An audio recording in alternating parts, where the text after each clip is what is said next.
penanganan anak nakal, saya akan kerjasama dengan tentara. Jadi nanti Pemprov itu akan nyiapin mesnya di komplek tentara.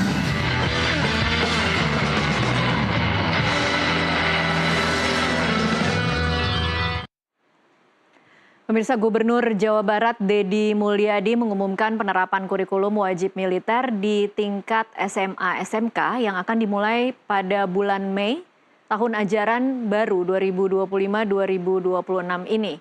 Setiap sekolah nantinya akan memiliki pembina dari kalangan TNI dan Polri yang ditujukan untuk memperkuat karakter bela negara bagi kalangan siswa.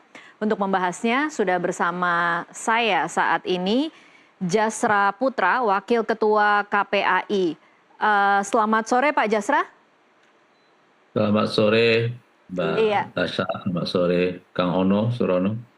Iya, nanti Kang Ono nanti akan bergabung, tapi saat ini baru... Oke. Sudah ada Kang Ono Surono, Ketua DPRD Jawa Barat. Selamat sore Kang Ono. Selamat sore. Iya, terima kasih untuk waktunya bersama kami di NTV Prime. Iya, kita sebelum diskusi kita akan sama-sama menyimak informasi berikut ini. Penanganan anak nakal, saya akan kerjasama dengan tentara, Pak, dengan polisi.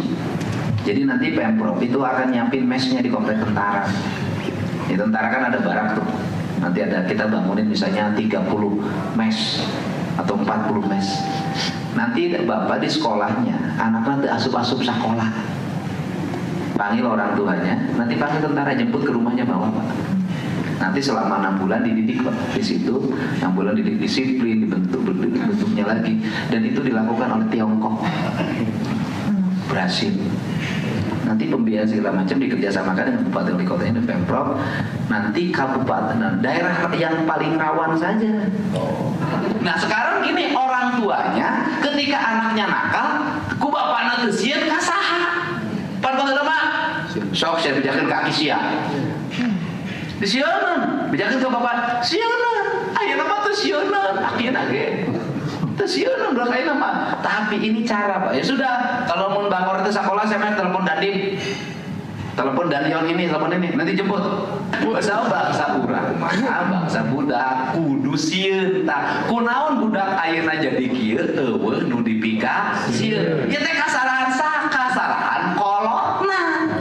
Sabab kolotna ka anakna eueuh unsur pendidikan anak. Budak sagala digugu kahayana, budak sagala dianteur nafsuna, ka budak eueuh panyarek kieu hasilna. Lamun kolotna tegas dikeun budak mah moal.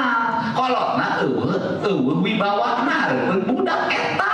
Bukan salah anak kita. Kolotna nu salah teu nyontohan. Gitu ini. Ya, pemirsa, langsung saja kita berdiskusi dengan Jasra Putra, Wakil Ketua KPAI, dan juga Ono Surono, Ketua DPRD Jawa Barat. Saya ke Pak Jasra terlebih dahulu untuk menanggapi ide atau usulan dari Gubernur Jawa Barat, Deddy Mulyadi, untuk mengirim anak-anak atau siswa-siswa yang dianggap nakal ke barak militer. Ya, pertama perlu kita ketahui bahwa Indonesia telah memiliki Undang-Undang Perlindungan Anak ya, Undang-Undang 35 tahun 2014 tentang perlindungan anak, yang di pasal 59A itu mengatur soal terkait perlindungan khusus gitu ya. Apa yang disampaikan oleh Pak Gubernur itu adalah anak-anak yang memerlukan perlindungan khusus ya. Ada sebanyak 15 jenis ya. Ada anak yang berhadapan dengan hukum, kemudian anak yang terpapar dengan nafza ya, Pak Gubernur juga menyampaikan itu, kemudian anak yang dengan HIV/AIDS, anak yang terpapar pornografi, anak pengasuhan salah lainnya dan seterusnya. Nah, terkait anak dalam kondisi ini ada 4 hal yang harus dilakukan dalam undang-undang ini. Satu, penanganan yang cepat, termasuk pengobatan atau rehabilitasi baik fisik, psikis, dan sosial, serta pencegahan penyakit dan gangguan kesehatan lainnya. Gitu. Nah, yang kedua, pendampingan psikososial pada kalau memang butuh ada pengobatan atau pemulihan. Dan jangan lupa pemberian bantuan sosial bagi anak yang dari keluarga yang tidak mampu. Jadi keluarga juga diintervensi ya, tidak hanya anak saja. Karena kalau kita lihat kasus-kasus anak dalam perlindungan khusus ini juga berasal dari keluarga yang tidak mampu, keluarga yang memiliki keterbatasan ya, baik dari sisi pendidikan, soal akses gitu ya. Nah, kalau dia berhadapan dengan hukum, maka dibutuhkan pendampingan ya, dan sampai kepada proses peradilan.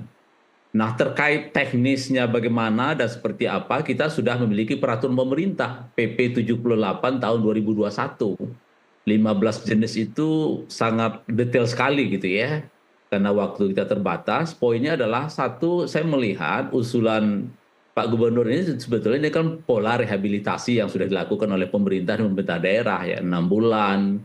Kemudian kalau waktunya tidak cukup, dievaluasi berdasarkan perkembangan anak, ditambah waktunya, yang tentu adalah rekomendasi dari para profesional ya. Biasanya ada pekerja sosial atau psikolog gitu ya. Iya. Nah, namun dari sekian banyak jenis anak yang memerlukan penurunan khusus ini, catatan kami adalah pendekatannya harus komprehensif. Metode pendekatan melalui barak militer dan sejenisnya ini kan hanya pendekatan gitu ya. Dan tentu jangan lupa pemerintah daerah sebetulnya sudah punya lembaga rehab selama ini. Nah, catatan KPAI terkait lembaga rehab ini adalah 60% tidak tuntas. Nah, ketuntasan itu kita dalami ternyata ya alasan klasik ya, keterbatasan SDM, kemudian keterbatasan pembiayaan gitu ya. Dan karena rehabnya tidak tuntas, kemudian infrastruktur keluarga tidak disiapkan, maka situasi lingkungan awal itu kembali berulang gitu ya. Iya. Anak-anak kita berada dalam situasi yang di mana sangat banyak sekali gangguan-gangguannya gitu ya. Kalau kita lihat industri candu hari ini kan sangat luar biasa ya, narkoba, judi online, pornografi gitu ya, Baik. kekerasan dalam bentuk lainnya. Nah, ini juga ditangani. Maksud saya adalah hulu hilirnya harus ditangani. Oke. Tidak cukup pendekatan katakanlah pendisiplinan ala militer ya, yang tentu niatnya saya berharap adalah bagaimana mengembalikan kondisi sosial semula anak-anak atau merubah lingkungan yang tadinya lingkungan pengaruh negatif kepada lingkungan positif. Tapi jangan lupa ya, tentu pendekatannya harus komprehensif gitu, Mbak. Baik, jadi Pak Jasra, kesimpulannya Anda dalam posisi mendukung atau menurut Anda sebenarnya dengan instrumen yang ada selama ini kalau dimaksimalkan tidak perlu dikirim ke barak? Yang mana? Ya, makanya kuncinya adalah asesmen sebetulnya. Kita kalau melihat anak-anak dalam perlindungan khusus ini asesmen ya. Tidak semua anak harus pendekatan militer gitu ya. Asesmen nih Betul, artinya KPK. kemudian mengklasifikasikan kenakalannya ya Pak Jasra, atau seperti apa? Iya, ya kan Pak Gubernur kan mencontohkan anak-anak yang dengan kecanduan narkoba gitu ya, anak-anak yang geng motor katakan seperti itu, atau kasus-kasus ekstrim ya. Kalau bagi kita sebetulnya kasus itu sama saja ya, karena ini bicaranya sudah di ujung gitu ya, bicaranya sudah di mana situasi keluarga tidak dilakukan fungsi-fungsinya secara baik gitu ya. Nah, dan oleh sebab itu saya kira dalam prinsip perlindungan anak ada 4 hal ya, ada kepentingan terbaik bagi anak, ada prinsip tumbuh kembang anak, ada prinsip mendengar pendapat anak gitu ya. Anak pun harus diminta pendapatnya gitu ya. Dan termasuk juga pemisahan anak dengan keluarga adalah untuk kepentingan terbaiknya.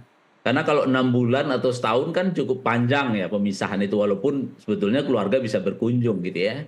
Tapi tentu pemisahan ini tetap adalah kepentingan terbaik bagi anak, dan bagaimanapun juga anak berhak dekat dengan keluarganya. Dan oleh sebab itu tentu kami akan berkoordinasi dengan pemerintah daerah termasuk Jawa Barat, dan ada juga Bengkulu juga saya lihat gubernur juga menyampaikan hal yang sama. Tentu kami akan berdialog lebih jauh gitu, seperti apa implementasinya kalau memang barak TNI ini adalah katakanlah bagian dari proses rehabilitasi anak-anak kita. Karena selama ini tempat-tempat rehab mungkin saja terbatas, mungkin saja SDM-nya terbatas gitu ya, mungkin saja metodenya belum terlalu canggih gitu ya, maka tentu ini akan menjadi evaluasi kita gitu. Baik, saya bergeser dulu ke Kang Ono, Wakil Ketua DPRD Jawa Barat. Kang Ono, apa tanggapan Anda dengan ide Gubernur Jawa Barat untuk mengirim anak-anak nakal ini ke barak militer? Ya, idenya cukup menggelitik ya. Menggelitik sampai KPAI turun. Jadi gini, ini kan bermula dari statementnya Pak KDM terkait dengan geng motor, kenakalan anak-anak pelajar yang cukup meresahkan. Tapi saya tadi sepakat ya, bahwa keluarga ini menjadi satu komponen yang bertanggung jawab ya terhadap tumbuh kembangnya anak. Yang kedua ya negara. Di sisi lain ya ada beberapa amanat yang tadi disampaikan secara undang-undang yang belum dilakukan secara mendalam, secara komprehensif. Nah, sehingga di Jawa Barat menurut saya ada beberapa tahapan yang harus dilakukan sebelum dikirim ke Barak. Dikirim ke Barak itu menjadi solusi yang terakhir apabila apa yang telah diatur oleh undang-undang sudah tidak bisa dilaksanakan. Yang kedua, terkait misalnya dengan kurikulum pendidikan, mungkin dari mulai SD, SMP, SMA, ya harusnya kembali menegaskan bahwa kita mempunyai konsep kurikulum pendidikan yang berbasis Pancasila. Baik. Yang kedua, kalaupun mau, Pak KDM lebih misalnya mendekatkan kurikulum yang berbasis budaya. Yang ketiga, yang berbasis agama. Nah, makanya terkait dengan kenakalan itu, kadangkala kita kan mendengar misalnya anak nakal di sekolah maka dikirim ke pesantren. Ya, atau misalnya ada anak yang nakal dikembalikan ke orang tua untuk dilakukan pembinaan. Nah, sehingga dalam konteks anak dikirim ke barak militer, saya pikir ya itu ide yang terakhir saja. Apabila ya upaya-upaya yang tadi juga sudah dijelaskan sudah tidak bisa lagi Baik. dilakukan. Baik, Kang Ono, kita harus break dulu untuk jeda azan maghrib. Nanti akan kita lanjutkan dan kita akan bahas juga seperti apa catatan dari Anda sebagai Wakil Ketua DPRD tentang kenakalan-kenakalan remaja yang terjadi di wilayah Jawa Barat. Sesaat lagi.